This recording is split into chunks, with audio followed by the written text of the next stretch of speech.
రాష్ట్ర చిన్న తరహా పరిశ్రమలు ఎన్ఆర్ఐ వ్యవహారాల శాఖ మంత్రి కొండపల్లి శ్రీనివాస్ ప్రభుత్వం ఇంటర్మీడియట్ విద్యార్థుల కోసం కొత్తగా ప్రవేశపెట్టిన డొక్కా సీతమ్మ మధ్యాహ్న భోజన పథకాన్ని విజయనగరం జిల్లా గజపతి నగరం ప్రభుత్వ జూనియర్ కళాశాలలో ప్రారంభించారు.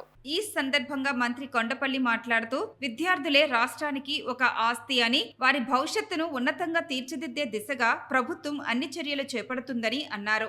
ఇంటర్ స్థాయిలో విద్యా ప్రమాణాలు మెరుగుపరిచే లక్ష్యంతో పాఠ్యాంశాల్లో మార్పులకు విద్యాశాఖ మంత్రి నారా లోకేష్ నాంది పలుకుతున్నారని చెప్పారు. ప్రైవేటు కళాశాలలకు ధీటుగా ప్రభుత్వ కళాశాలల్ని తీర్చిదిద్దనున్నట్లు తెలిపారు. ఈ సందర్భంగా విద్యార్థులకు భోజనాన్ని వడ్డించడంతో పాటు వారితో కలిసి సహపంక్తి భోజనంలో పాల్గొన్నారు.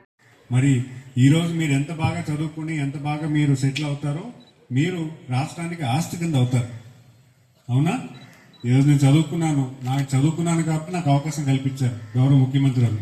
అలాగే మీరు బాగా చదువుకుంటే మరింత ఉన్నతమైన స్థితికి మీరు వెళ్ళే అవకాశం ఉంటుంది. ఈరోజు చాలామంది పిల్లలు చూశాను, చాలా లైవ్లీగా ఉన్నారు, బాగున్నారు, సంతోషంగా ఉన్నారు. కానీ ఈ సంతోషం టైంలో కూడా మీరు మీ బాధ్యత మీకోసం గుర్తించుకోవాలి. తల్లిదండ్రుల కోసమో టీచర్ కోసం మీరు చదవకండి, మీకోసం చదువుకోండి. మీకోసం చదువుతూనే మీ భవిష్యత్తు డిసైడ్ అవుతుంది. ఎందుకంటే ఈరోజు మీరు ఎంత బాగా పురోగతి వస్తారో ఈ కాలేజ్ నుంచి అంత బాగా మీ ఫ్యూచర్ ఉంటుంది. ఈ టైం చాలా ఇంపార్టెంట్ అండ్ టైం. ఈ టైం సద్వినియోగం చేసుకొని రేపు కాలేజీల్లో మంచి ర్యాంకులు ఈ కాలేజీ రావాలని కోరుకుంటున్నాను. ముఖ్యంగా యాజమాన్యం కోరేది ఏంటంటే కంప్లీట్ చేసుకుంటే ఈ ఇయర్ ఒక 30% అయినా పురోగతి రావాలి. Because I want all the teachers to be alert. ఎందుకంటే ఈరోజు స్టూడెంట్స్ని మీ స్టడీ ప్రిపేర్ చేయలేకపోయారు.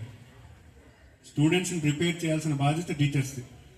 ఈరోజు స్టూడెంట్స్ ఇక్కడ చెప్పి తరబడుతున్నారంటే వాళ్ళ ప్రిపరేషన్ మీరు సరిగ్గా చేయించుకోవడం వల్లే. వాళ్ళ ప్రిపరేషన్ ఉంటే రేపు వాళ్ళ స్టూడెంట్స్ ఎలాగా మీ క్లాసెస్ చెప్తున్నారనే ఒక డౌట్ నాకు ఎరేజ్ అవుతుంది. ఖచ్చితంగా దాన్ని సర్దిద్దుతారని నేను కోరుకుంటున్నాను. ఎందుకంటే ఈరోజు గజపతి నగరానికి కొత్త నాంది పలికేది యువత.